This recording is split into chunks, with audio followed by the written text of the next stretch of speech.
కూడా తరఫీదు పొందుటకు సహాయం అనుగ్రహించండి. మరి జరగనున్న ఈ సెషన్లో కూడా తోడుగా ఉండండి. మీదైన సహాయాన్ని మాకు అనుగ్రహించి మమ్మల్ని నడిపించమని, చెప్పబడుతున్న ప్రతి మాట వాక్యానుసారమైనదే మరి ఉండుటకు సహాయం దయచేయమని మమ్మల్ని ప్రార్థిస్తూ, అపవాదికి ఏ రకంగానూ తావివ్వకుండా దేవా, మేము ఉన్నతమైన మాటల చేతే సరిచూచు వాటిని అర్థం చేసుకునే భాగ్యాన్ని దయచేయమని మమ్మల్ని ప్రార్థిస్తూ, మహిమా ఘనత ప్రభావాలు మీకు ఆరోపిస్తూ ప్రభువైన యేసుక్రీస్తు వారి అతి శ్రేష్టమైన నామంలో ఈ ప్రార్థన మనవులు అడిగి వేడుకుంటున్నాం మా తండ్రి, ఆమేన్.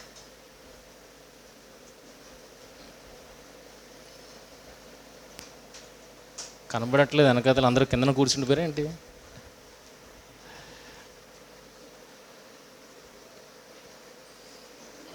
రెడీయా?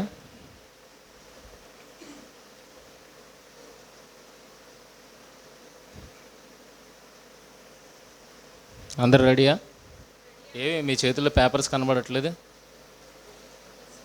ఇచ్చాం, లాస్ట్ సెషన్లో ఇచ్చాం, ఇవ్వలేదా?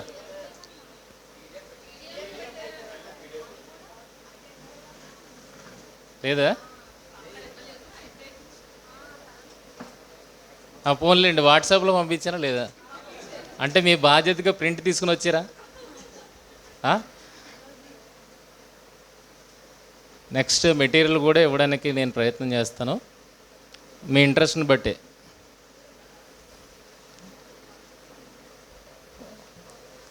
ఓకేనా? మరి సెషన్లోకి వెళ్ళే ముందు చిన్న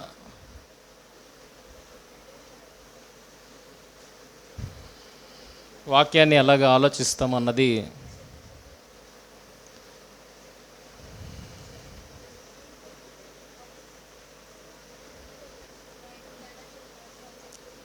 స్క్రీన్ మీద వచ్చిన ఈ వాక్య భాగాన్ని చదివి ఏదైనా తేడాని గమనించండి. ఏదైనా తేడా ఉందా?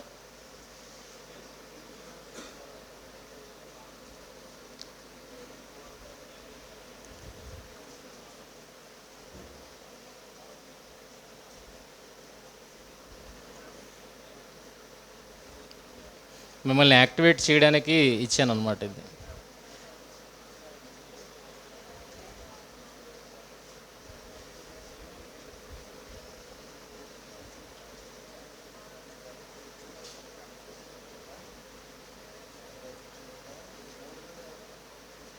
కనబడుతుందా?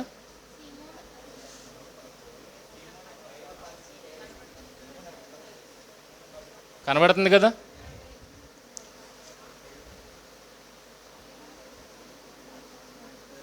తేడాను గమనించారన్నప్పుడు ఒక సింగిల్ వర్డ్తోనే మీరు క్లోజ్ చేయాల. సాధన్ మైక్ తీసుకెళ్ళా.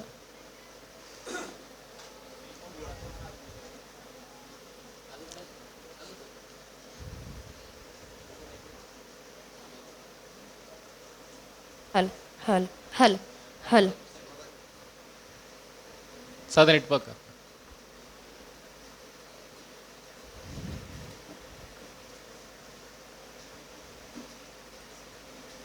అన్నయ్య అక్కడ ఆన్ అవ్వలేదు. హలో,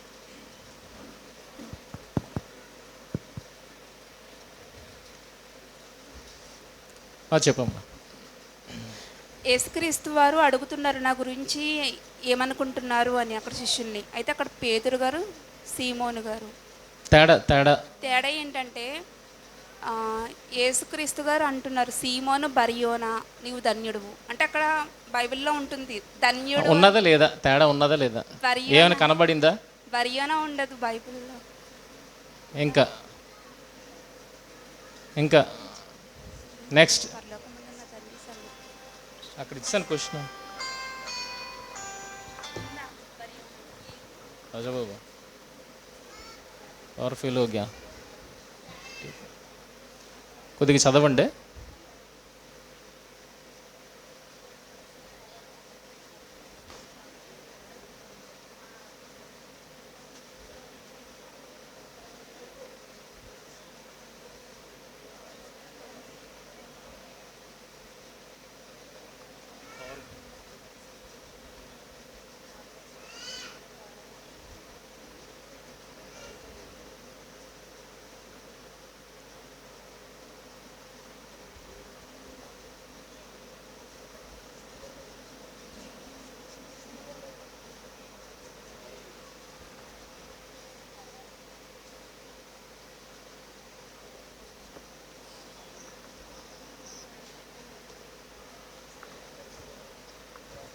अरे वो डीजे ऑन करो वो फ़ोन नहीं उठा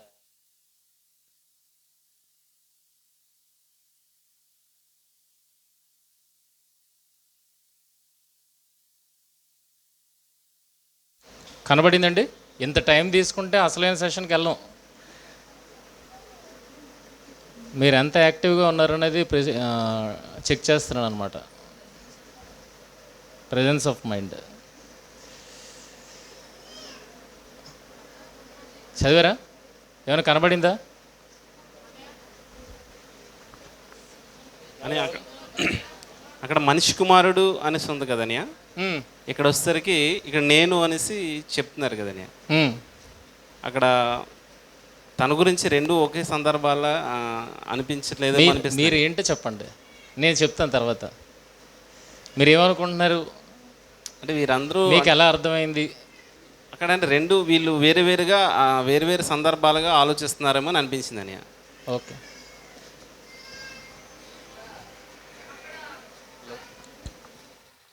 అన్న అక్కడ అందుకు సీమోను పేతురు అని ఉంది కదా, అక్కడ ఐఫ్ లేదు. అది ఒకటి నేను గమనించాను. అందులో తేడా అన్నారు కదా, మీరు తేడా గుర్తించమన్నారు. సో అందులో ఇక్కడున్న బైబిల్లో అయితే అందుకు సీమోను పేతురు అని చిన్న లైన్ ఉండి వాక్యం ఉంటుంది.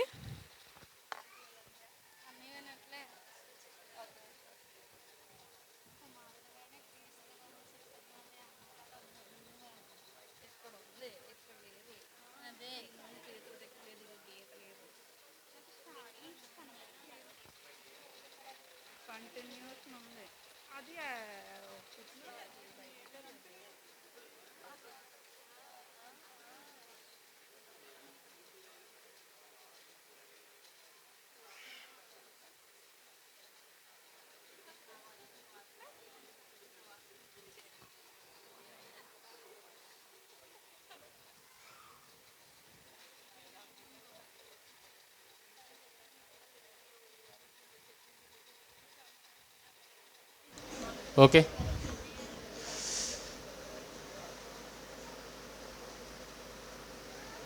మధ్యలో ఎవరో ఏదో చెప్పారు.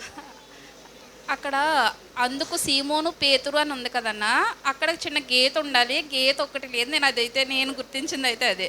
సో దాని కంటిన్యూషన్ అనేది పేతురు గారు చెప్తున్నట్లు ఉండాలి. కంటిన్యూషన్ అయిపోయింది అక్కడ. మనకి కామాలు ఫుల్ స్టాప్స్ అనేవి ఇంపార్టెంట్ కాబట్టి అది నెక్స్ట్ సెషన్లో తీసుకుంటాను. అక్కడక్కడ ఉన్నప్పుడు కామా కానీ ఫుల్ స్టాప్ కానీ హైఫన్ కానీ ఇంకా వాక్యాన్ని ఎలా కలిపి చదవాలి అన్న విషయాల్లో అది చెప్తాను అని. ఇక్కడ పిలుపు మీరు చెప్పారు ఆల్రెడీ. నెక్స్ట్ రాణి. అక్కడ శిష్యులందరిని అడుగుతున్నాడు కదా అన్నయ్య, నన్ను ఏమని చెప్పుకుంటున్నారని మొత్తం శిష్యులందరిని అడిగారు కదా. అడిగినప్పుడు పేతురు గారు ఒక్కరే సమాధానం చెప్పారు. మరి మిగిలిన వారు ఏం సమాధానం చెప్పినట్టుగా లేదు కదండి. ఓకే, అంతేనా?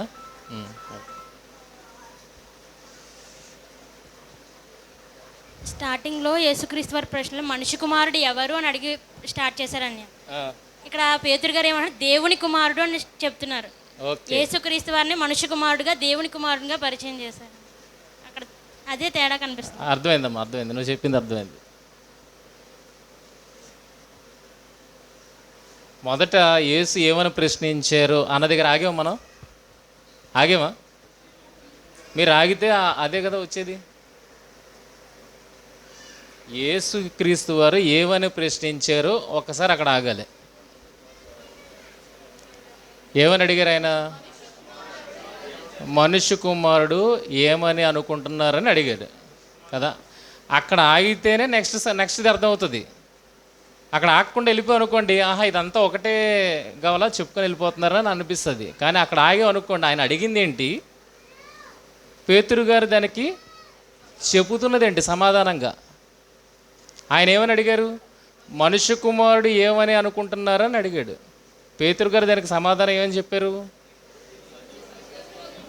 దేవుని కుమారుడు అని చెప్పారు. ఆయన అడిగింది మనుష్య కుమారుడు అంటే ఈయన ఇచ్చిన సమాధానం దేవుని కుమారుడు. అడిగింది ఏంటి, చెప్తున్నది ఏంటి? తప్పు చెప్పాడేమన్నా? తప్పు చెప్పాడా? లేదే. సమాధానాన్ని యేసుక్రీస్తు వారు సమర్థించారు కూడా.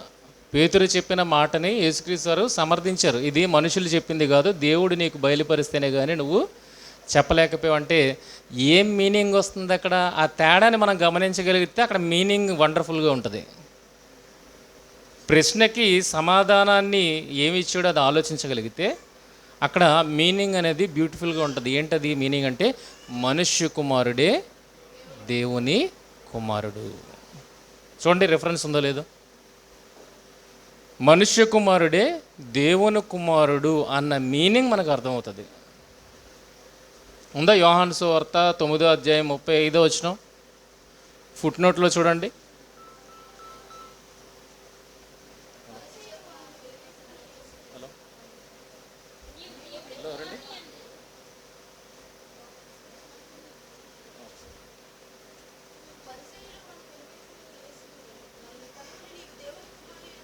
అమ్మ ఫుట్ నోట్లు చూసారా? ఏమనుంది చూసారా? మనుష్య కుమారుడు ఈక్వల్ టు ఎవరు? దేవుని కుమారుడు అన్న మీనింగ్ అక్కడ మనకి కనబడుతుంది. అదే ఇక్కడ నిలబడకపోతే, తేడాన్ని గుర్తించకపోతే ఆ మీనింగ్ అది అది అర్థం కాదు మనకి. అర్థమైందా? చిన్న యాక్టివిటీ మిమ్మల్ని కొద్దిగా యాక్టివ్ చేయడానికి, ఓకేనా? ఇప్పుడు మన సందర్భంలోకి వెళ్తే ఈరోజు నేను చెప్పను కానీ మీతో చదివించడానికి ట్రై చేద్దాం అనుకుంటున్నాను. చూడండి, హెబ్రీలకు రాసిన పత్రిక 5వ అధ్యాయము 1 నుండి 10 వచనాలు చదివితే మీకు ఏమైనా ప్రశ్నలు తలెత్తాయో అది చెప్పండి.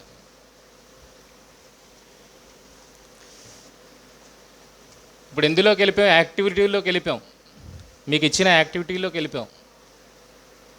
యాక్టివిటీలో మెయిన్ ఇదే కీ రోల్ ప్లే చేస్తుంది. ఇందులో ఇది చదువుతున్నప్పుడు క్లియర్గా బాగా చదవండి, టైం తీసుకొని చదవండి. ఇందులో మీకు ఏమైనా ప్రశ్నలు ఉత్పన్నం అయ్యాయా?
ఇచ్చిన హోంవర్క్ ఇంటి దగ్గర చదవలేదు, చదవకపోతేనే క్లాస్లో చదువుతారు.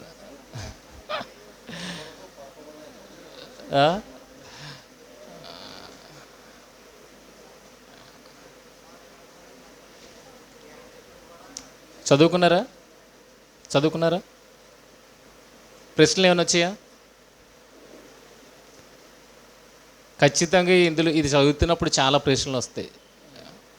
ఎన్ని ప్రశ్నలు వస్తే అన్ని సమాధానాలు మీకు దొరుకుతాయి. అంటే అంత ఇన్ఫర్మేషన్ మీకు వస్తుంది. ప్రశ్నించకపోతే బయటకి ఇన్ఫర్మేషన్ రాదు.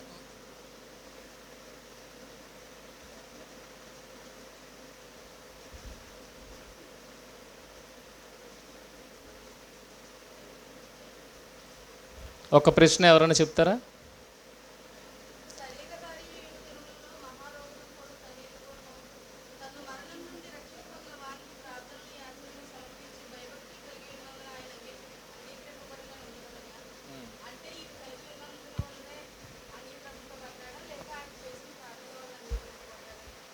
వెళ్దాం,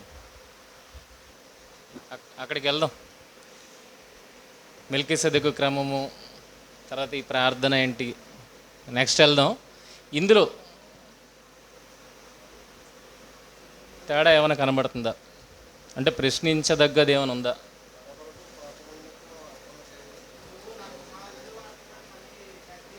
నువ్వు యాజకుడు, నిరంతరం యాజకుడు అయి ఉన్నావు అని అంటున్నాడు. అంటే కుమారుడివి అంటున్నాడు, అలాగే యాజకుడివి కూడా నువ్వే అని అంటున్నాడు. అదొక ప్రశ్నగా కనబడుతుంది.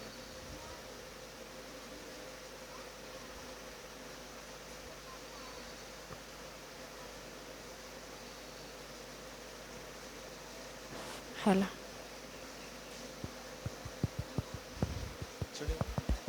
హలో, పనిచేస్తుందా? చిన్నది తీసుకుంటుందా? వాల్యూమ్ పెంచాలా?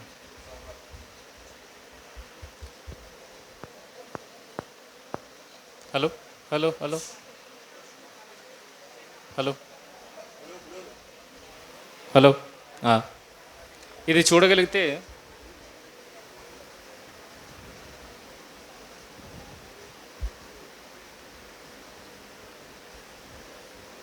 ఏంటండి అది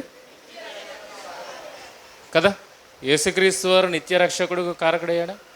అంటే నిత్య రక్షణకు కారకుడు అవ్వాలంటే ఇదంతా దీనికి సపోర్ట్ చేస్తుంది. ఏదంతా పైనుండి చెప్పుకొస్తున్నది అంతా 1 నుండి 10 వరకు ఏదైతే చెప్పుకొని వస్తున్నారో అది దేనికి సపోర్ట్ చేస్తుంది? ఆయన నిత్య రక్షకుడుకు కారకుడు ఆయన అన్న దానికి అది సపోర్ట్ చేస్తుంది. అంటే ఏ రకంగా సపోర్ట్ చేస్తుంది? దాన్ని ఎలా అర్థం చేసుకోవాలి? క్రీస్తు అనుగ్రహించిన రక్షణ అంతా ఈ 10 వచనాల్లో దాగి ఉంది. ఆ రక్షణకి ఆయన ప్రధాన యాజకుడు అవ్వడానికి ఏంటి సంబంధం? పైన ఏముంది? మొదటి వచనం ఏం స్టార్ట్ అయింది? ప్రధాన యాజకుడు అని స్టార్ట్ అయింది. ప్రధాన యాజకుడికి ఈయనకి ఏంటి సంబంధం?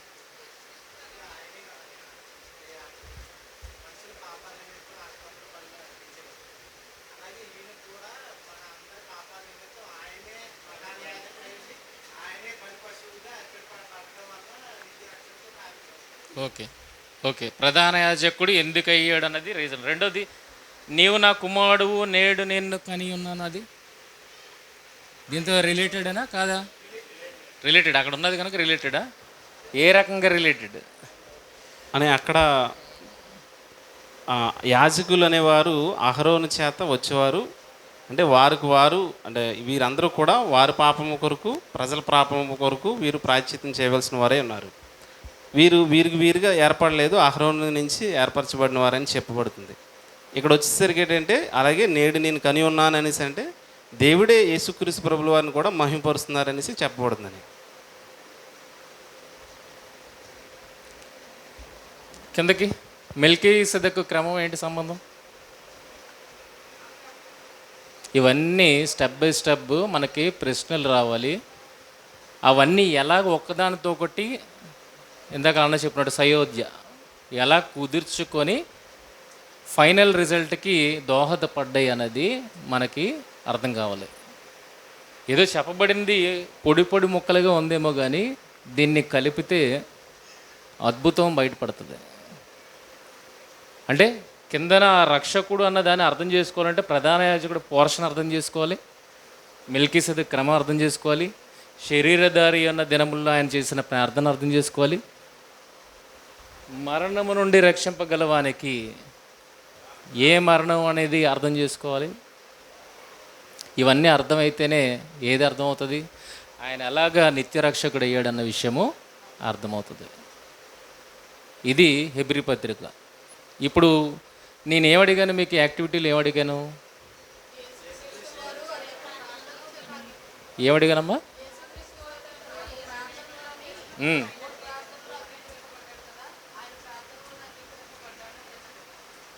కాదు, నేను అడిగిన ప్రశ్న ఏంటి?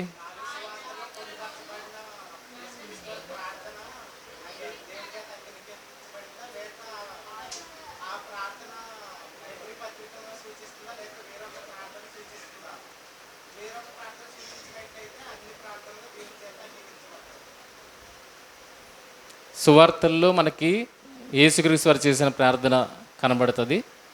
ఓకేనా. గెత్సెమనే తోటలో ఆయన చేసిన ప్రార్థన, అక్కడ ఆయన చెమట రక్తబిందువు వలె కారేంతగా ఆయన దుఃఖాక్రాంతుడు అయ్యాడు, దేవుని ముందు మొరపెట్టాడు అన్న ప్రార్థన మనకు అక్కడ కనబడుతుంది.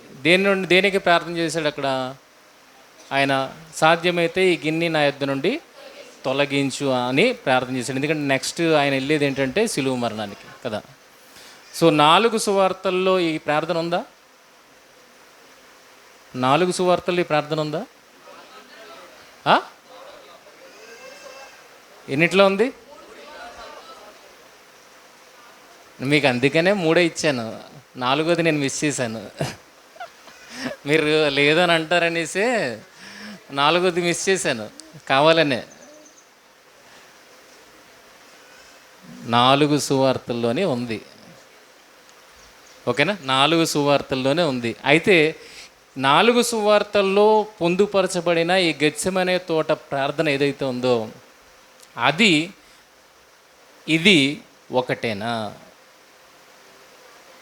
ఆ ప్రార్థన ఈ ప్రార్థన ఇక్కడ కూడా ఏముంది? శరీరధారి ఉన్న దినముల్లో మహారోదనతోనూ కన్నీళ్లతోనూ తన మరణం నుండి రక్షింపగలవానికి ప్రార్థనలు యాచనలు సమర్పించి భయభక్తులు కలిగి ఉన్నందున ఆయన అంగీకరింపబడెను. సేమేనా?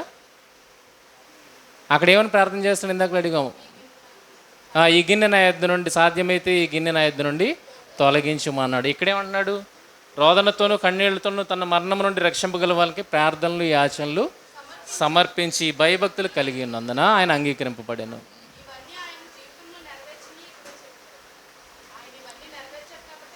ఏది నెరవేర్చాడు ఆయన? మరి అయితే ఆయన మరణం నుండి తప్పించాడా?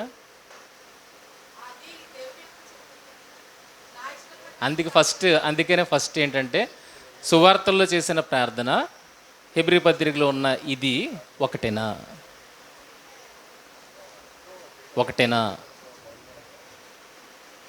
ఒకటేనా? ఎంతమంది ఒకటి అంటారు? చేయొద్దండి. ఇంకా ఇక్కడ కింద కూర్చున్న వాళ్ళు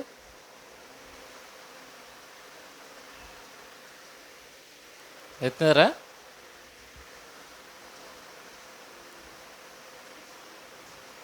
ఒకటేనా? ప్రార్థన అంగీకరింపబడిందా? అంగీకరింపబడితే ఆయన సిలువ ఎక్కాలి, ఎక్కకూడదా? మీరు చెయ్యి ఎత్తారు కదా, మీరు చెయ్యి ఎత్తింది మళ్ళీ ఏమైంది? చెయ్యి దించేటట్టుగా చేస్తుంది. ఏంటంటే ఆ ప్రార్థన ఈ ప్రార్థన ఒకటే అన్నారు. ఇక్కడ అంగీకరింపబడింది అని ఉన్నది. అంగీకరింపబడితే దేని నుండి అంగీకరింపబడింది? మరణం నుండి రక్షించమని ఏదైతే ప్రార్థన చేశాడో ఆయన అంగీకరించాడు అని ఉంది. ఇప్పుడు సిలువ మరణానికి ఎక్కాలా, ఎక్కకూడదా? ప్రార్థన చేసి నెక్స్ట్ ఏం చేయాలి? ఆయన సిలువ ఎక్కకూడదు. మరి అక్కడ సిలువ ఎక్కారు. బాగా ఆలోచించండి, ఫాస్ట్గా వెళ్ళిపోవడానికి ప్రయత్నం చేయొద్దు. నేను అక్కడే ఉన్నాను.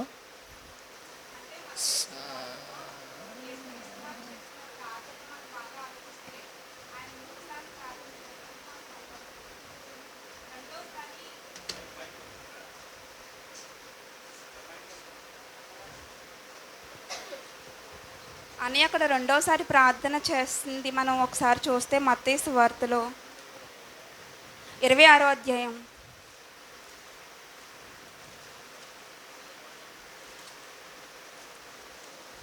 42వ వచనం. 42. మరలా రెండవ మారు వెళ్ళి, నా తండ్రి, నేను దీనిని త్రాగితేనే గాని, అయితే అంతకు ముందు చేసిన ప్రార్థన, ఈ గిన్నె నా ఎద్దు నుండి తొలగిపోనేమో, అయినను నా ఇష్ట ప్రకారము కాదు అని చేసింది మొదటి ప్రార్థన. రెండోసారి చేసింది, తండ్రి, దీనిని నేను త్రాగితేనే కానీ ఇది నా ఎద్దు నుండి తొలగిపోవటం సాధ్యము కాకపోతే నేను తాగుతానని ఆయన ఒప్పుకున్నట్లు. అలాగే మూడవ మారు కూడా మూడోసారి 44వ వచనము, ఆ మాటలే చెప్పుచు. ఏ మాటలు చెప్పుచు? ఇప్పుడు నీ పాయింట్కి వచ్చాం.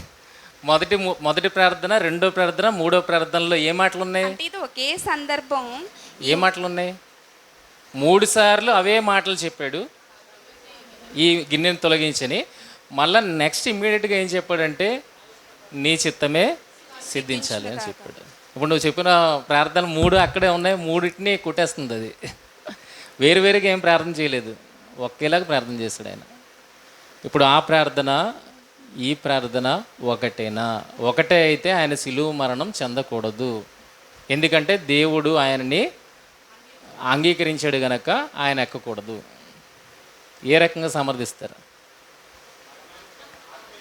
ఇప్పుడు ఎక్కకూడదు అన్నారనేసి మళ్ళీ ప్రార్థనలు వేరు అని అన్నారు అనుకోండి, ఆ ప్రార్థనని దేవుడు అంగీకరించాడా?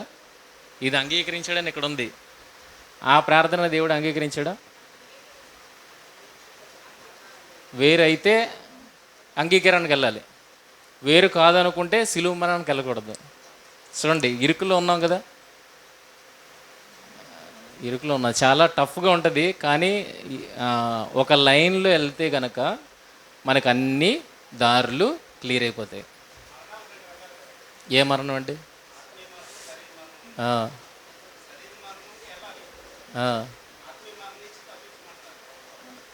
ఆత్మీయ మరణం నుండి ఎవరు తప్పించమంటారు చెప్పండి? అడుగుతారా? ఒకసారి ఆలోచించండి. జైలుకి వెళ్ళకుండా నన్ను కాపాడు అని ఎవరు అడుగుతారు? తప్పు చేసిన వాడు, నేరస్తుడు అడుగుతాడు. తప్పు చేయని వాడు, ఆడికి జైలుతో సంబంధం ఉంది? లేదు కదా. ఇంకా ఆడికి అసలు ఆలోచన లేదు.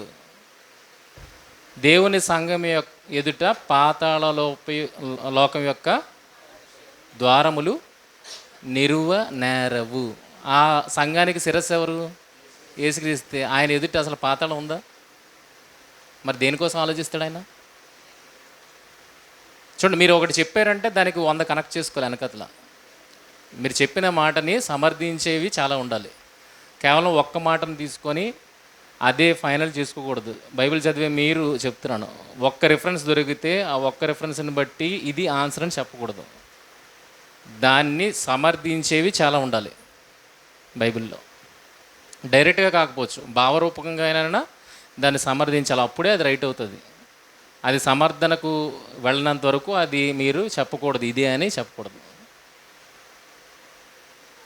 ఇప్పుడు మీకు చెప్తాను ఎందుకు అలా అనిపించింది అంటే, ఇక్కడ చూడండి, ఈ ప్రార్థనలో కూడా ఏమున్నాయి, ఆ ప్రార్థనలో కూడా ఏమున్నాయి? రోదన ఉంది, కన్నీళ్ళు ఉన్నాయి, మరణం నుండి రక్షింపగలవానికి. ఇక్కడ కూడా ఏముంది? మరణం నుండి రక్షింపగలవానికి. అన్నీ మ్యాచ్ అవుతున్నాయి కనుక ఏది కూడా మ్యాచ్ చేస్తాం మనం. అన్ని పదాలు మ్యాచ్ అవుతున్నాయి కదా, ఒకటొకటి మ్యాచ్ అవుతున్నాయి కదా. అందుకని ఏం చేస్తాం మనం? ప్రార్థన కూడా ఒకటే మ్యాచ్ చేస్తాం, అయిపోయింది. కానీ మీరు మ్యాచ్ చేస్తే మీకే తలెత్తే ప్రశ్న ఏంటంటే, యేసుక్రీస్తు వారు శిలువ మరణం పొందారా లేదా? పొందితే ఇది ఏ మరణం నుండి రక్షించమని ఆయన కోరుతున్నాడు. ఎందుకంటే ఆ ప్రార్థనలో వెంటనే ఏం చెప్పాడు? ఈ సాధ్యమైతే ఈ గిన్నె నా యొద్ద నుండి తొలగించు, ఆయనను ఈ గడియకు నేను వచ్చి ఉన్నాను, నీ చిత్తమే సిద్ధించును అని అన్నాడు. అంటే అక్కడ ఎవరి చిత్తానికి ఒప్పుకున్నట్టుగా ఉంది? ఆయన చిత్తానికి కాదు, దేవుని చిత్తానికి ఒప్పుకున్నాడు గనకనే ఆయన సిలువ ఎక్కాడు. అదే ఆయన చిత్తానికి ఒప్పుకుంటే కనుక సిలువ ఎక్కడు. అందుకే సిలువ ఎక్కడంటే ఎవరి చిత్తానికి ఒప్పుకున్నాడని? దేవుని చిత్తానికి. ఇప్పుడు ఆ ప్రార్థన ఈ ప్రార్థన ఒకటేనా? మెయిన్ పాయింట్ కనిపెట్టాల్సింది ఏంటంటే, ఈ ప్రార్థన ఈ ప్రార్థన ఒక గడియకు సంబంధించిన ప్రార్థన. ఒక గడియ. గెత్సెమనే తోటకి రోజు వెళ్ళి ఇలాంటి ప్రార్థన చేశాడా? అదే రోజు రాత్రి వెళ్ళి ఆ గడియలో ప్రార్థన చేశాడా? ఆ గడియ. మరి హెబ్రీ పత్రిక స్టార్టింగ్లో చూడండి ఏముంది? శరీరధారి అన్న దినములు అంటే 3.5 సంవత్సరాలను శరీరధారిగా ఉన్నాడు ఆయన. అంటే ఎన్ని సంవత్సరాల నుండి ఆ ప్రార్థన చేస్తున్నాడు? 33.5 సంవత్సరాలు. శరీరధారిగా అంటే భూమి మీద ఉన్నంతకాలం ఆయన చేసిన ప్రార్థన. అంటే ఇప్పుడు ఆ ప్రార్థన ఈ ప్రార్థన ఒకటేనా? దేన్ని బట్టి కాదని చెప్పగలుగుతున్నాం? ఇది గడియలో చేసిన ప్రార్థన, అది జీవితకాలంలో చేసిన ప్రార్థన. జీవితకాలంలో చేసిన ప్రార్థన ఏ మరణం నుండి తప్పించమని ఆయన ప్రార్థన చేస్తున్నాడు? ఆయన వచ్చింది దేనికి? ఆయన వచ్చిందే లోక పాపములను మోసుకొని పో దేవుని గొర్రెపిల్ల వచ్చిందే మన పాపముల కోసం బలి అవ్వడానికి అన్నప్పుడు, ఖచ్చితంగా సిలువెక్కి తీరాలి అన్నప్పుడు ఏ ప్రార్థన చేస్తున్నాడు? హెబ్రీ పత్రిక 5:7 ఆయన శరీరధారిగా ఉన్న దినముల్లో ఏ ప్రార్థన చేస్తున్నాడు? దేని నుండి రక్షించమంటున్నాడు? అదేంటి? వచ్చిందే సిలువ ఎక్కడానికైతే మళ్ళీ సిలువని ఎక్కనివ్వకుండా రక్షించమని ప్రార్థన చేస్తాడా?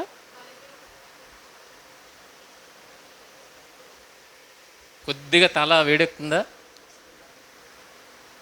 ఇలాగే ఉంటుందండి. కానీ ఎంత వేడెక్కుతుందో ఆ తర్వాత అంత కూల్ అయిపోతుంది అర్థమైతే. చాలా కాంప్లికేటెడ్ సబ్జెక్టు ఇది, చాలా విషయాలు ఉన్నాయి ఇందులో.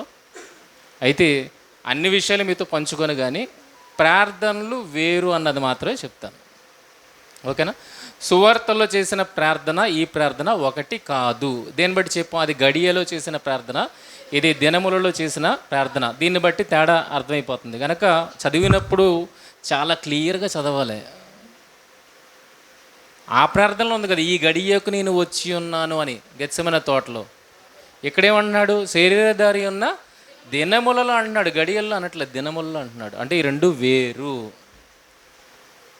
సువార్తలలో ప్రార్థన ఒకటైతే హెబ్రీ పత్రికలో ఉన్న ప్రార్థన మరొకటి, ఓకేనా?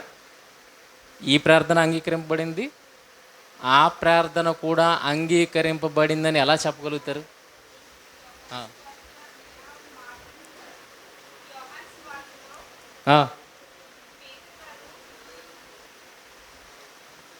యేసుక్రీస్తు అని పట్టుకోవడానికి సైన్యం వచ్చినప్పుడు మలుకు అనే ఒక సైనికుని చెవిని పేతురు గారు తెగ నేరికినప్పుడు యోహాను సువార్తలో మాట ఉంటుంది, పేతురు నీ యొక్క కత్తిని వరలో పెట్టుము, అక్కడ మాట ఉంటుందని. కత్తి పట్టుకున్నవాడు కత్తితో నశిస్తాడు.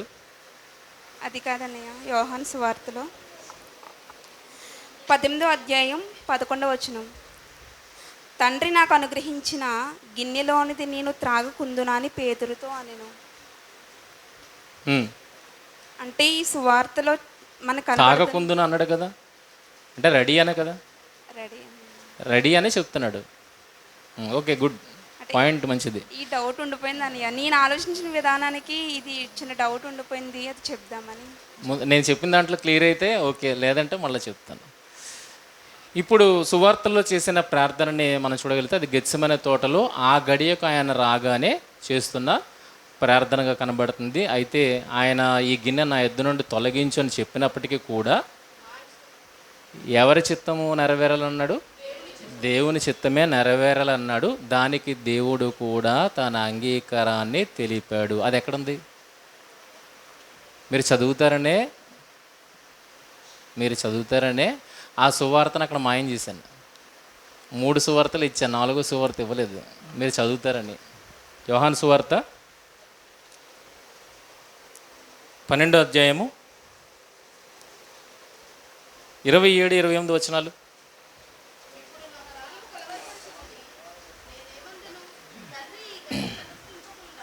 చూడమ్మా, అది ఆ 3 సువార్తల్లోనే ఉన్న ప్రార్థన, ఇది ఒకటా కాదా చూడండి ఒకసారి, కంపారిజన్ చేసుకోండి. ఇప్పుడు నా ప్రాణము కలవర పడుచున్నది. మార్క్స్ వార్తలు ఏముంది? కలవరమే కదా చెందుతున్నాడు ఆయన. మార్క్స్ వార్తలు ఇప్పుడు చదువుతున్నది, ఇప్పుడు నా ప్రాణము కలవర పడుచున్నది. నేనేమందును? తండ్రి, ఈ గడియ తటస్థింపకుండా నన్ను తప్పించుము. ఆయనను ఇందుకోసరమే నేను ఈ గడియకు వచ్చి ఉన్నాను. తర్వాత, తండ్రి నీ నామము మహిమపరుచుమని చెప్పెను. అంతటా నేను దానిని మహిమపరచితిని, మరలా మహిమపరతును అని ఒక శబ్దము ఆకాశము నుండి వచ్చాను. ఆయన చేసిన ప్రార్థనకు అంగీకారం వచ్చిందా రాలేదా? ఏమని అంగీకారం వచ్చింది? నేను సిలువ మరణానికి సిద్ధం అన్నందుకు ఆయన ఏమన్నాడు? ఓకే, నీ ప్రార్థనకు నేను అంగీకరించాను అన్నాడు. అందుకనే అక్కడ సిలువెక్కాడు. అర్థమవుతుందా? అందుకనే అక్కడ సిలువెక్కాడు. చూడండి ఎలా ఆలోచించాలో. ఈ కనెక్షన్ ఇక్కడ యోహాను సువార్తకు రాకపోతే మనకి కనెక్షన్ దొరకదు. కనుక మొదట ప్రార్థన కోసం మీరు వెతకగలిగితే సువార్తల్లో, యోహాను సువార్తలో ఇక్కడికి వస్తారు ప్రార్థన. అంగీకారం తెలుపబడినది ప్రార్థన ఇక్కడే మనకి కనబడుతుంది. దేవుడు ఏమన్నాడు? మహిమపరుచు అన్నాడు.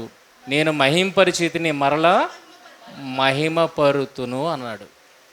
అంటే దేవుడు తన అంగీకారాన్ని తెలిపాడు. ఏమని? సిలువ మరణానికి ఆయన సిద్ధం అంటే ఓకే, నేను కూడా రంగాన్ని సిద్ధం చేశానని చెప్పాడు. ఓకేనా? మరి అక్కడ సిలువ మరణానికి ఎక్కడానికి దేవుడు అంగీకారాన్ని తెలిపితే, ఇక్కడ దేని నుండి రక్షించడానికి దేవుడు అంగీకారాన్ని తెలిపాడు? అదేంటి రెండింటికి క్లాష్ వస్తుంది? మొదట ఒకటి అనుకున్నాం, కాదని తేలింది. ఇప్పుడు అది వేరు ఇది వేరు అనుకున్నాం. అక్కడేమో వచ్చి సిలువకి ఎక్కడానికి దేవుడు అంగీకారాన్ని తెలియజేస్తే, ఇక్కడ సిలువని దించడానికి అంగీకారాన్ని తెలియజేస్తున్నాడా? బాగా ఆలోచించండి. సిలువ ఎక్కడానికి ఆయన ఓకే అన్నాడు, ఆ తండ్రి ఓకే అన్నాడు. నెక్స్ట్ రంగం సిద్ధమైపోయింది, సిలువ ఎక్కేశారు, ఆయన సిలువ మరణం పొందేశారు. మరి దానికి సిద్ధం అని దేవుడు అంగీకారాన్ని కూడా తెలియజేస్తే, ఇక్కడ దేనికి అంగీకారాన్ని తెలియజేశాడు? యేసుక్రీస్తు దేని కోసం అడుగుతున్నాడు? ఇక్కడ ఏ మరణం నుండి రక్షించమని అడుగుతున్నాడు?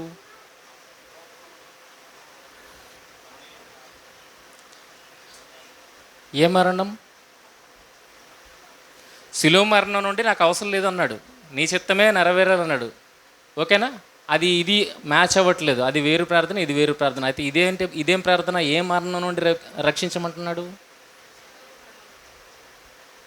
అది వేరు ఇది వేరు అయిపోయింది కదా, వేరు చేస్తాం మనం. వేరు చేసిన తర్వాత ఇది ఏ మరణం నుండి రక్షించమంటున్నాడు? శరీరధారి అన్న దినంలో దేనికోసం, ఏ మరణం నుండి రక్షించమని దేవుడికి ప్రార్థన చేశాడు? ఇది మీకు అర్థం కావాలంటే హెబ్రీ పత్రిక 5వ అధ్యాయం 1 నుండి 10 వచనాలు అర్థమైతేనే ఇది అర్థమవుతుంది. లేకపోతే ఇది అర్థం కానే కాదు. రెండు ప్రార్థనలు వేరు, రెండిటికి దేవుడు అంగీకారాన్ని తెలిపాడు. ఆ మొదటి ప్రార్థనను బట్టి ఆయన సిలువెక్కాడు, రెండో ప్రార్థనను బట్టి ఏ రకంగా తప్పించబడ్డాడు అనేది మనం ఇప్పుడు ఆలోచించాలి. రెండో వచనం ఏంటమ్మా?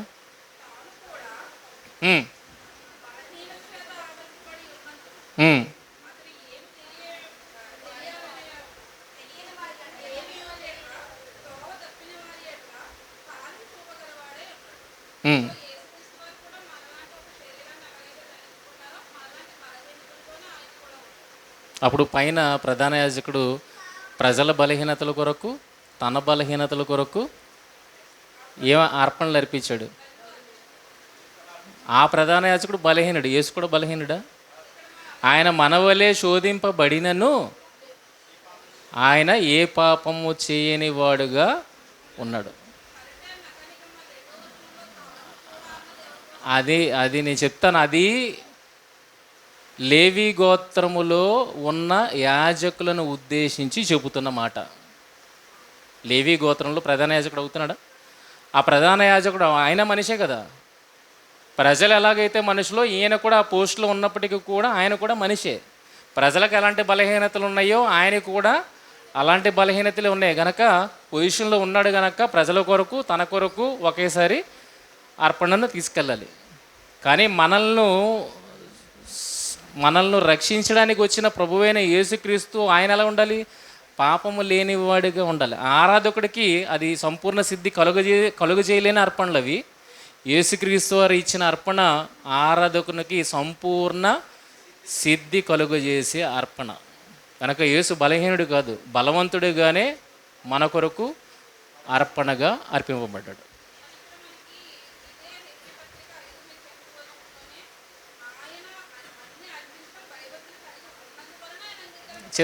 అక్కడికి చెప్తాను. ముందు ఇక్కడ క్లియర్ అయితే అక్కడికి వెళ్దాం. కనుక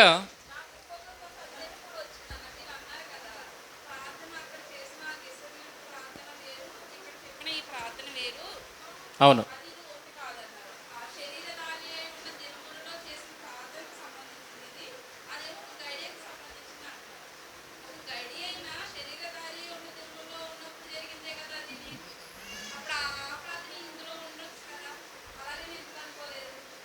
అది కూడా చెప్తాను. ఓకే, బాగుంది, ప్రశ్నలు బాగున్నాయి, సమాధానాలకు వెళ్దాం. అయితే ఇక్కడ హెబ్రీ 5లో చూడగలిగితే ప్రధాన యాజకుడిని గురించి మాట్లాడుతున్నాడు. ప్రధాన యాజకుడిని గురించి మాట్లాడుతున్నాడు, మెల్కీసెదెకు క్రమమును గురించి మాట్లాడుతున్నాడు. అలాగే మనుషుల్లో నుండి ప్రధాన యాజకుడిగా ఎంపిక చేయబడే ప్రధాన యాజకుల కోసం మాట్లాడుతున్నాడు. వారు అర్పించే అర్పణల కోసం మాట్లాడుతున్నాడు. ఓకేనా? కిందన సంపూర్ణ సిద్ధి కోసం మాట్లాడుతున్నాడు. చూడండి 9-10 వచనాలు ఏముందో.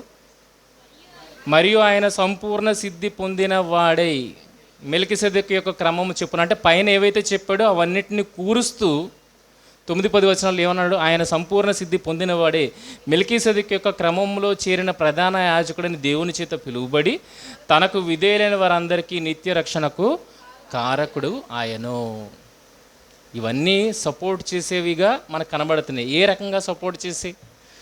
ప్రధాన యాజకుడు ఇష్యూ ఎందుకు తీసుకుని వచ్చాడు? అర్పణల ఇష్యూ ఎందుకు తీసుకుని వచ్చాడు? మెల్కీసెదెకును ఎందుకు తీసుకుని వచ్చాడు? ఇవన్నీ చాలా పెద్ద సబ్జెక్ట్ అయిపోతుంది, కానీ అంత సబ్జెక్ట్కి నేను వెళ్ళను. సింపుల్గా మీకు తేల్చడానికి ఏంటంటే, యేసుక్రీస్తు వారు లోక ప్రవేశం చేసింది దేనికి? దేనికండి? పాప విమోచన కొరకు కదా. అంటే పాప విమోచన జరగాలి అని అంటే ఆయన ఎక్కడ మరణించాలి? ఇంకెక్కడ మరణించినా యూజ్ లేదా? ఇంకెక్కడ మరణించినా యూజ్ లేదా? పరిశుద్ధుడు కదా, పరిశుద్ధుడు కదా ఆయన. పరిశుద్ధుడు ఎక్కడ మరణించినా లోకానికి రక్షణ వస్తుందా? బాగా ఆలోచించండి. లేఖన ప్రకారంగా మరణించాలి. అదే నేను అడుగుతున్నాను, సిలువ మీద మరణిస్తేనే లోకానికి రక్షణ కలుగుతుందా? ఎక్కడ మరణించినా రక్షణ కలుగుతుందా?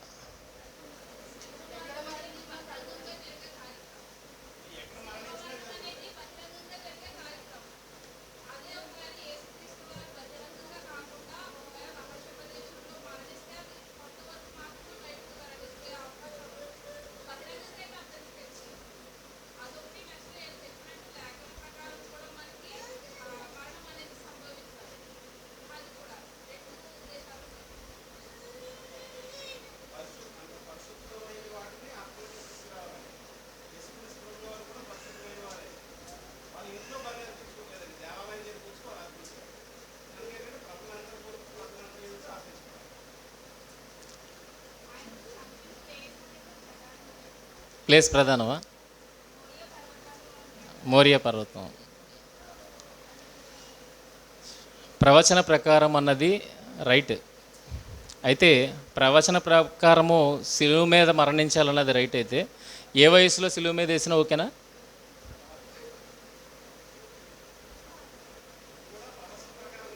ఏదండి ఇది? వయసు కూడా ప్రవచన ప్రకారం ఉందా? ఎక్కడుంది?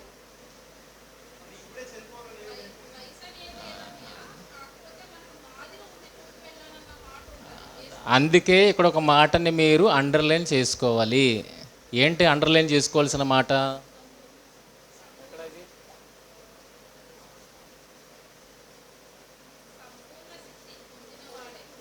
సంపూర్ణ సిద్ధి పొందిన వాడే. అంటే ఆయన సిద్ధి పొందకుండా ఒక పొజిషన్లోనికి రాడు.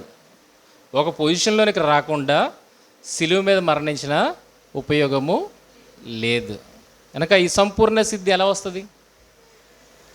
క్వశ్చన్ వచ్చిందా? ఇవన్నీ కలిపే ఆయన ఆ రక్షణ అనేది అనుగ్రహిస్తే ఇవన్నీ ఎలా కలుస్తున్నాయి అనేది మీరు ఒకసారి ఆలోచించాలి. సంపూర్ణ సిద్ధి ఆలోచిద్దాం. సంపూర్ణ సిద్ధి ఏంటో యోహాను సువార్త 17వ అధ్యాయము 4వ వచనం. చేయుటకు నీవు నాకు ఇచ్చిన పనిని నేను సంపూర్ణముగా నెరవేర్చి భూమి మీద నిన్ను మహిమ పరిస్థితి. నన్ను ఎప్పుడు మాట్లాడుతున్నాడు ఈ మాట? యేసుక్రీస్తు వారు ఇంకా బ్రతికున్నప్పుడే కదా, ఇంకా బ్రతుకున్నప్పుడే సిలువ ఎక్కకముందే ఈ మాట మాట్లాడుతున్నాడు. అంటే సిలువ ఇంకా మిగిలిపోయి ఉంది కదా. అంటే అసంపూర్ణమే కదా. బాగా ఆలోచించండి. చేయుటకు నీవు నాకు ఇచ్చిన పని నేను సంపూర్ణముగా నెరవేర్చి భూమి మీద నిన్ను మహిమపరచితిని.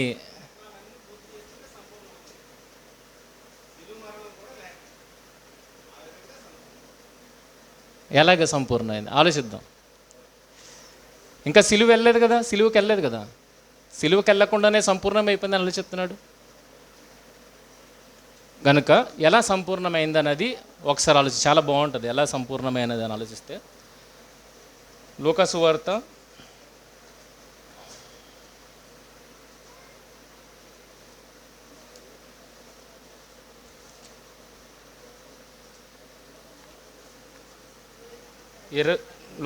13వ అధ్యాయము 32వ వచనం చూడండి. ఆయన వారిని గూర్చి మీరు వెళ్ళి ఒక్కసారి పైన చదువుతారా? ఆ గడిలోనే పరిశీలు వచ్చి నీవు ఇక్కడ నుండి బయలుదేరి పొమ్ము, హేరోదు నిన్ను చంపగోరుచున్నాడని ఆయనతో చెప్పగా అప్పుడు ఏమంటున్నాడు ఆయన? చూడండి, చంపుతాడని భయపడుతున్నాడా లేకపోతే ఇది టైం కాదని చెప్తున్నాడా? చూడండి ఒకసారి. మీరు వెళ్ళి ఆ నక్కతో చెప్పుడి, ఇదిగో నేడును రేపును నేను దయ్యములను వెళ్ళగొట్టచ్చు, రోగులను స్వస్థపరచుచు ఉండి 3వ దినమున పూర్ణ సిద్ధి పొందెదను. ఏంట 3వ దినం పూర్ణ సిద్ధి? ఏంటి? సిలువ మరణం. 3వ దినాన్ని ఏంటి? సిలువ మరణం. అంటే ఇప్పుడు చంపుతాడు అని అంటే భయపడట్లేదు, ఎందుకంటే నా డేట్ డిక్లేర్ అయిపోయింది. ఎప్పుడు? 3వ దినాన్న సంపూర్ణ సిద్ధి పొందుతాను అని అన్నాడు. పూర్ణ సిద్ధి పొందుతాను అన్నాడు. అంటే కంప్లీట్. పూర్ణం అంటే కంప్లీట్. ఓకేనా? పొందుతాను అన్నాడు. అయితే ఎలా పొందాడు? అలా సంపూర్ణ సిద్ధి పొందడం వల్ల ఏ బెనిఫిట్ ఉంది ఆయనకి?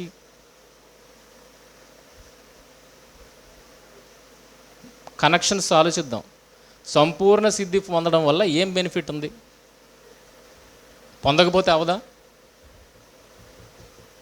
ఎక్కడి నుండి వచ్చాయి ఇక్కడికి? ఎక్కడి నుండి వచ్చాయి ఇక్కడికి? ఇక్కడ వరకు ఎలా ఎందుకు నడిపించబడ్డం? ఆ మరణం ఏంటి కదా?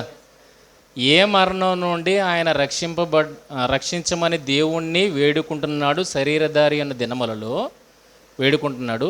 దేవుడు తన అంగీకారాన్ని దానికి తెలిపాడు. అది ఏ మరణం అనేది ఆలోచిస్తున్నాం కదా.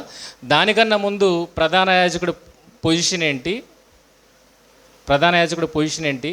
సంపూర్ణ సిద్ధి పొందాలి. అలా సంపూర్ణ సిద్ధి పొందితే ప్రధాన యాజకుడిగా ఏం చేయగలుగుతాడు? ఇవన్నీ ఆలోచిస్తున్నాం. ఓకేనా? ఇప్పుడు యేసుక్రీస్తు వారు పూర్ణ సిద్ధి పొందాడు. ఎప్పుడు పొందుతానన్నాడు? సిలువ మరణం దగ్గర పొందుతానన్నాడు కదా. సిలువ మరణానికి ముందే 17వ అధ్యాయం 4వ వచనంలో ఏమన్నాడు ఆయన? సంపూర్ణముగా నెరవేర్చి నిన్ను భూమి మీద మహింపరిచితిని అన్నాడు కదా. మధ్యలో ఇంకా ఇన్కంప్లీట్ వర్క్ ఒకటి ఉంది. ఏంటది? సిలువ మరణం. సిలువ మరణంకి వెళ్ళక ముందే ఎలా చెప్పేశాడు? ఇది ఎలా చెప్పాడు? ఇదిగో సంపూర్ణముగా నెరవేర్చి భూమి మీద నిన్ను మహిమపరచితిని. ఈ పాయింట్ పట్టుకోండి, మహిమపరచితిని. ఎలా పరిచాడు అనేది ఇప్పుడు చూద్దాం. యోహాను సువార్త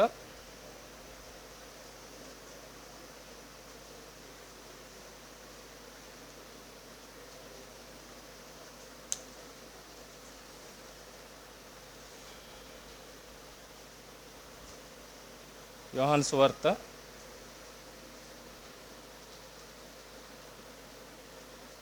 ఇది ఇస్కరియోతు యూదా సందర్భం చూడండి. 13వ అధ్యాయము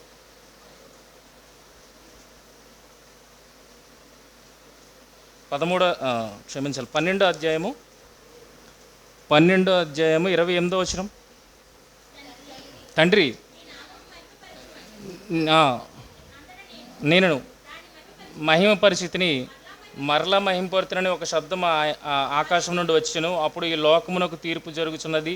31 ఇప్పుడు ఈ లోకాధికారి బయటకు త్రోసివేయబడిన అన్న తర్వాత మీరు చూడగలిగితే 13 ఇది 12 1 13 ఇస్కరియోతు యోధా చూడండి. వారు భోజనం చేయుచుండగా ఆయనను అప్పగింపవలనని సీమోను కుమారుడగు ఇస్కరియోతు యోధా ఆయన అప్పగించాలన్న ఆలోచన ఇస్కరియోతు యోధాలో పుట్టించింది కదా. పుట్టించింది. ఇప్పుడు భోజనం జరుగుతుంది, చివరి రాత్రి భోజనం జరుగుతుంది. ఇప్పుడు ఇస్కరియోతు యోధాతో ఏమనంటున్నారు చూడండి. యేసుక్రీస్తు వారు చదువు తర్వాత లేదా అక్కడ ఏమని 12వ వచనం,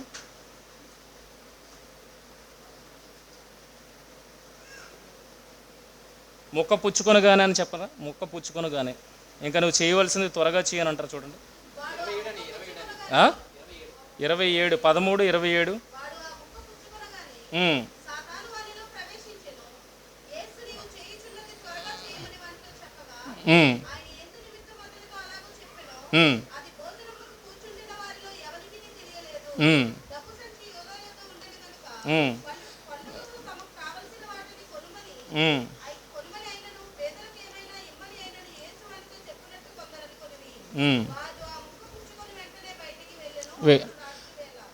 ఇప్పుడు చూడండి తర్వాత మాటలు చదవండి. చూడండి ఇక్కడ ఏమన్నా ఇందాక ఏ పాయింట్ గుర్తుంచుకోమన్నాను, మహిమ పరిస్థితిని అన్న మాట ఉంది కదా. ఏ రకంగా మహిమపరిచాడైనా, ఏ రకంగా మహిమపరిచాడైనా? యోధాని పంపించేసి. యోధాని దేనికి పంపించాడు? నీ పని త్వరగా చెయ్యు, నేను దానికి రెడీ, నువ్వు త్వరగా వెళ్ళి నీ కార్యాన్ని ముగించి అని. అంటే దేనికి సిద్ధమై యోధాను పంపించాడు? అంటే యోధాను పంపించాడంటే దేనికి ప్రిపేర్ అయిపోయాడైనా? అంటే ఆయన ఇన్వైట్ చేసినట్టే కదా. యోధాని పంపడము ద్వారా ఏమంటున్నాడు యేసుక్రీస్తు వారు? నిన్ను మహిమ పరచితిని అని అనగానే దేవుడు మళ్ళా మహిమ పరిచినట్లుగా అక్కడ మనము చూస్తున్నాం. అంటే శిలువ మరణానికి తన్ను తాను సిద్ధపరచుకోవడమే ఆయన సంపూర్ణ సిద్ధి పొందడం. ఓకేనా? మరి సంపూర్ణ సిద్ధి పొందిన తర్వాత ఆయన ఇంకొకటి కూడా అడుగుతున్నాడు. ఏంటది అడుగుతున్నాడు? ఏమని అడుగుతున్నాడు?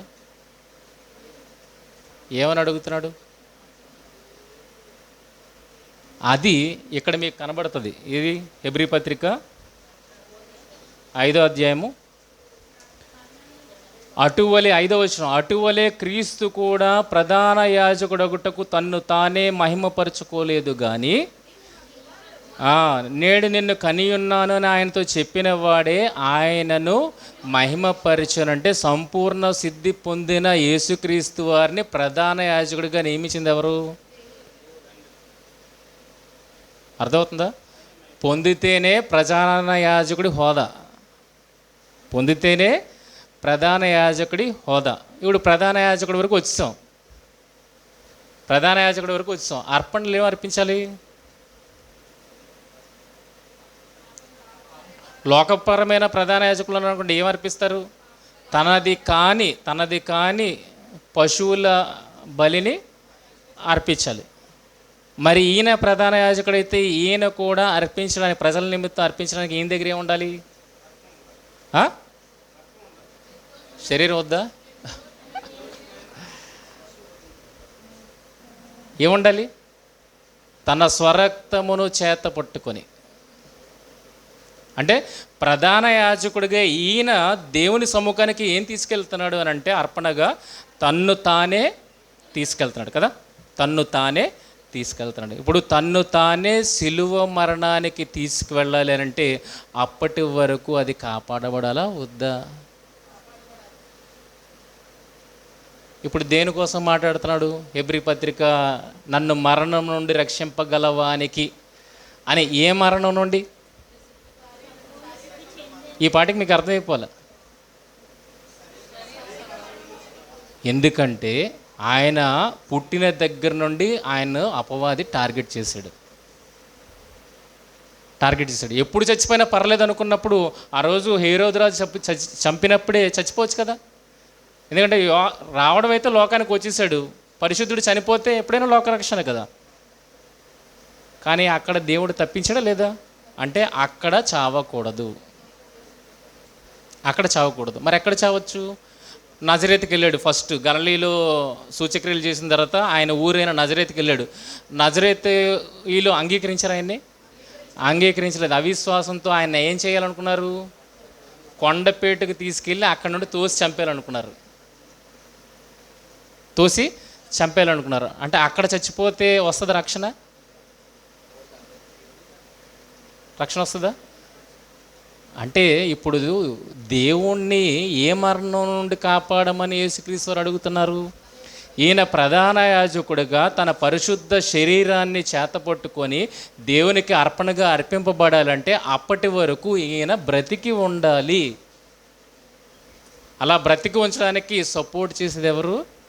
దేవుడు. ఆ దేవుణ్ణే వేడుకుంటున్నాడు. ఏమనంటే పరిశుద్ధమైన అర్పణగా ఒక ప్రధాన యాజకుడిగా నన్ను నేను అర్పించుకోవాలి, అర్పించుకునే గడే వరకు నన్ను నీవు కాపాడు. అర్థమైందా? ఇంకా ఇందులో కాంప్లికేషన్స్ చాలా ఉన్నాయి, కానీ మీనింగ్ మీకు ఒక లైన్ అర్థం చేయించడానికి ప్రయత్నం చేస్తున్నాడు. సంపూర్ణ సిద్ధి పొందినవాడుగానే శిలువ మరణానికి ఆయన అప్పగింపబడాలి. సంపూర్ణ సిద్ధి పొందినంత వరకు ఆయన శిలువ మరణానికి అప్పగింపబడకూడదు. అదేగా చెప్పాడు, నేడు రేపు ఎల్లుండి అన్నాడు. నేడు రేపు నేను సువార్త ప్రకటనలో ఉండాలి, ఎల్లుండి నేను నాది కంప్లీట్ అయిపోయింది. ఎలా కంప్లీట్ అయిపోయింది? యోధాని పంపించడం ద్వారా నేను కంప్లీట్ చేశాను, దేవ మహింపరచని, ఇప్పుడు నన్ను మహింపరచు. ఏ రకంగా? ప్రధాన యాజకుడు పోస్ట్ నాకు ఇవ్వు, ఆ పోస్టులో ఇప్పుడు నన్ను నేను అర్పించుకుంటాను. ఓకేనా? అప్పటి వరకు ఈయన ప్రాణాలతో ఉండడం అవసరమా కాదా చెప్పండి? ఆ భద్రతను ఎవరిస్తారు? కార్యం ఉంది కదా దేవుడు కాపాడుకుంటాడులే అనుకోలేదండి. కార్యం ఉన్నా నిన్ను భద్రపరచమని ఎవరిని వేడుకోవాలని చెప్తున్నాడు? దేవుణ్ణి వేడుకోవాలి. మనం అనుకుంటాం నా వల్ల పని ఉంటే దేవుడు కాపాడుతాడు అని అనుకుని ప్రార్థన చేయడం మానేస్తాం. కానీ మనం చేయాల్సింది ఏంటంటే గోజాడాలి. నువ్వు నిజంగా నా పట్ల ఆలోచన కలిగి ఉన్నావు, చిత్తాన్ని కలిగి ఉన్నావు, ఆ చిత్తం నెరవేర్చే వరకు నన్ను బ్రతికించు అని దేవుణ్ణి మనము వేడుకోవాలి. అదే ఆయన రోదన చేస్తున్నాడు అక్కడ, అదే ఆయన రోదన చేస్తున్నాడు. వదిలిపెట్టలేదు. శిలువ మరణం కొరకే వచ్చాడు. అయితే ఆ శిలువ మరణం కొరకు తన్ను భద్రం చేయమని దేవుణ్ణి వేడుకున్నాడు. ఎందుకంటే చాలామంది ఆయన్ను ఎప్పుడు దొరుకుతాడా చంపుదామా అని ప్రయత్నం చేశారు. అలాంటి టైంలో యేసుక్రీస్తు వారు దాగుకొని ఆ క్షణం అప్పటి నుండి వెళ్ళిపోయారు. ఇది నా గడియ కాదు, ఇది నా గడియ కాదు. కరెక్ట్గా వచ్చేటప్పటికి ఏమన్నాడు? ఇది నా గడియ, నేను గడియకు వచ్చి ఉన్నాను. ఇంతకుముందంతా నా సమయం ఇంకనూ రాలేదన్నాడు, సమయం ఇంకనూ రాలేదన్నాడు, నా గడి ఇంకనూ రాలేదన్నాడు. కానీ కరెక్ట్గా పాయింట్కి వచ్చిన తర్వాత ఏమంటున్నాడు? ఇగో నేను గడియానికి, నా సమయానికి, నా గడియకు నేను చేరుకున్నాను, ఇప్పుడు నేను రెడీ, నన్ను శిలువ మరణానికి అప్పగించు అని యోధాకి చెప్పేశాడు. ఇప్పుడు ప్రాసెస్లో మీకు ఏమర్థమైంది? రెండు ప్రార్థనలు వేరు, ఆ ప్రార్థన వేరు, ఈ ప్రార్థన వేరు. అది అంగీకరింపబడింది, ఇది అంగీకరింపబడింది. ఇది దేనికోసం అంటే శిలువ మరణం వరకు కాపాడమని, అది శిలువలో నిన్ను మహింపరచడానికి నన్ను ముందుకు నడిపించని. రెండు ప్రార్థనలు అంగీకరింపబడ్డాయి. ఇప్పుడు చూడండి, టోటల్గా లోకానికి రక్షణ రావాలంటే ఈ రెండు ప్రార్థనలు ఆయన చేసినవి అంగీకారానికి అర్హమైనవి కాదంటారా? మొత్తం సీక్వెన్స్లో చూడగలిగితే ఆయన చేసిన ప్రార్థన ఏది విరుద్ధమైన ప్రార్థన కాదు, ఆయన పనికి అనుకూలమైన ప్రార్థనలు ఆయన చేశాడు. రెండు అంగీకరింపబడ్డాయి. అటు శిలువ మరణానికి ఎక్కడానికి, ఈ శిలువ మరణం వరకు తన్ను భద్రము చేయడానికి. ఇంకా ఉందనుకుంటున్నారా? నేను ఆపేస్తాను ఇక్కడితోటి. ప్రధాన యాజకుడు, మెల్కీసెదకు, ఈ క్రమము, ఇవన్నీ చాలా పెద్దవైపోతాయి. అవన్నీ నెక్స్ట్ మనం మన జర్నీని కొనసాగించినప్పుడు అందులో డీప్గా నేను అందులోకి తీసుకుని వెళ్తాను. ఇప్పటికీ అవుట్లైన్గా అయితే కనుక ప్రధాన యాజకుడిగా తన్ను తాను పరిశుద్ధినిగా దేవునికి సమర్పించుకోవాలి. ఎందుకంటే ప్రతి ప్రధాన యాజకుడు ఏదో ఒక అర్పణ తీసుకొని దేవుని దగ్గరికి వెళ్ళాలనుకున్నప్పుడు ఈయన దగ్గర ఏముంది? అర్పణకి విధవరాలు 2 కాసులు ఇచ్చింది, తన జీవనాన్ని ఇచ్చింది అన్నాడు. ఆవిడ దగ్గర ఏం లేదు, తన జీవనాన్ని ఇచ్చింది అనుకుంటే ఈయన దగ్గర ఏముంది? జీవాన్నే ఇచ్చాడు. ఆవిడ జీవనాన్ని ఇచ్చింది, ఈయన దగ్గర ఏముంది? జీవం ఇచ్చింది. ఎందుకంటే నక్కలకు బొర్రెలు ఉన్నాయి, ఆకాశ పక్షులకు గూళ్ళు ఉన్నాయి, కానీ మనుష్య కుమారుడు తలవాల్చుకుంటూ చూడట్లేదు అన్నాడు. అరశెక్కులు ఎక్కడి నుండి తీసుకుని వచ్చాడు? ఆయన దగ్గర ఉండి ఇచ్చాడా? మొదటగా వచ్చిన చేప నోటిని తెరిచి అరశెక్కులు ఇమ్మాడంటే ఆయన దగ్గర ఏమన్నా చెప్పండి? ఏమీ లేదు, నథింగ్. అలాంటి ఆయన దేవునికి ఏమి ఇవ్వగలుగుతాడు అంటే, ఇంకో నాకు ఒక శరీరమును అమర్చింతివి. ప్రతి ప్రధాన యాజకుడు తనది కానిది అర్పిస్తాడు. నేనైతే నీవు నీ చిత్తము ఏదైతే ఉందో, నువ్వు ఏదైతే రాసుకున్నావో దానిని అర్పించడానికి వచ్చాను, నన్ను దాని వరకు భద్రము చెయ్యు. అంతేనండి. ఒకవేళ ఎక్కడ చనిపోయినా సిలువ మరణం కాకుండా ఇంకెక్కడ చనిపోయినా మనకు రక్షణ ఉందా? ఎందుకంటే అప్పటికి సంపూర్ణ సిద్ధి పొందలేదు. పొందకపోతే ఆయన ప్రధాన యాజకుడు హోదాలోనికి వెళ్ళకపోతే ఆయన అర్పించిన అర్పణ వేస్ట్ అవుతుంది. కనుక సంపూర్ణ సిద్ధి పొందినంత వరకు ఆయన కాపాడబడాలి. అంతవరకు ఎవరి భద్రతను కోరుకున్నాడు? దేవుడి నుండి ఆ భద్రతను కోరుకున్నాడు. ప్రియమైన వాళ్ళారా, మరి మీరు నేను ఏం చేయాలి? నా పట్ల దేవుడి చిత్తం ఉంది, దేవుడే కాపాడుకుంటాడు అంటామా? ఏం చేయాలి? ఉన్నది సరే, మీరు అక్కడి వరకు నించోడానికి దేవుణ్ణి మనము ఎల్లవేళలా ప్రాధేయపడాలి. ఇది మెయిన్ పాయింట్ ఇక్కడ నేర్చుకోవాల్సింది. నా చిత్తం ఉంది, దేవుడు కాపాడుకుంటాడులే, అది రెక్లెస్నెస్, అది విధేయత కాదు. ఇక్కడ యేసుక్రీస్తు చూపెడుతుంది విధేయత. ఆయనకు లోబడే తత్వాన్ని అక్కడ కనుపరుస్తున్నాడు. కనుక మనం ఆలోచించాలి, మనం ఎలాగున్నాం, మన ప్రార్థన ఎలాగుంది. దేవుడు నిజంగా వాడుకొని మనల్ని ఆ స్థితికి, సంపూర్ణ సిద్ధి పొందేంత స్థితికి మనం వెళ్ళేంత వరకు మనల్ని భద్రపరిచే స్థితిలో మనం ప్రార్థన చేయగలుగుతున్నామా అనేది ఈ ప్రార్థన మనకు నేర్పుతుంది. ఓకేనా? ఇప్పుడు చూడండి ఎలాగ ఆలోచించాలి బైబిల్ని. రెండు ఒకటే అనుకుంటే, అందుకే మన మాట మనల్ని విరోధంగా ఉండకూడదు. మన మాటే మనకు విరోధంగా ఉండకూడదు. కనుక మనం ఏదైనా ఆలోచించామంటే దాన్ని సమర్థన ఇంకా అనేకమైన రిఫరెన్సెస్ ద్వారా మనకి రావాలి. అప్పటి వరకు అది రైట్ కాదు. చూడండి, ఒక విషయాన్ని ఎన్ని కోణాల్లో ఆలోచించాలి. ఇలా ఆలోచించేవారుగా మీరు తయారవ్వాలి. ఇది మా టార్గెట్. ఓకేనా? మా ఏదో ప్రదర్శన చేయడానికి రావట్లేదు, కానీ ఎలా ఆలోచించాలో ఆ మెథడాలజీని మీకు ఇవ్వడానికి ప్రయత్నం చేస్తున్నాం. మరి మీరు గ్రాస్ప్ చేయాలి, బాగా ఫాస్ట్గా గ్రాస్ప్ చేయగలిగితే నెక్స్ట్ మీరే నడిపించే నాయకులు. ఓకేనా? మరి మా కోరిక అయితే అది. మరి మా ఆనందం ఎందులో ఉంటుంది? మా ఆనందం ఎందులో ఉంటుంది? మా కష్టానికి కానీ మా ప్రయాసకు కానీ మేము ఆనందించాలంటే ఆనందం ఎందులో ఉంటుంది? మీరు తయారవ్వాలనే మేము కోరుకుంటున్నాం. ఓకే, ముగించుకుందాం, ప్రార్థన చేసుకుందాం. మహోన్నతుడైన మా తండ్రి, మీ మహాఘనమైన శ్రేష్టమైన అతి పవిత్రమైన నామానికి వేలాదన్నాలు.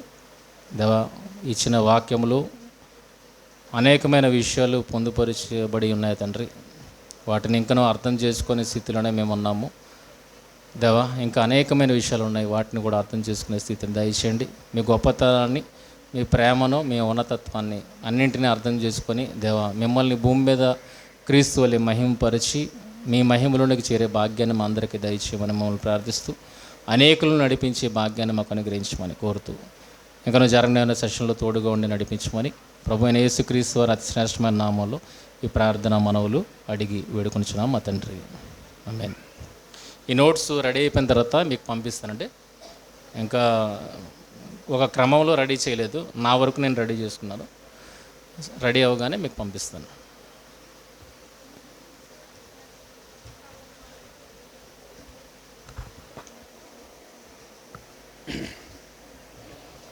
ఇప్పటివరకు మనలందరినీ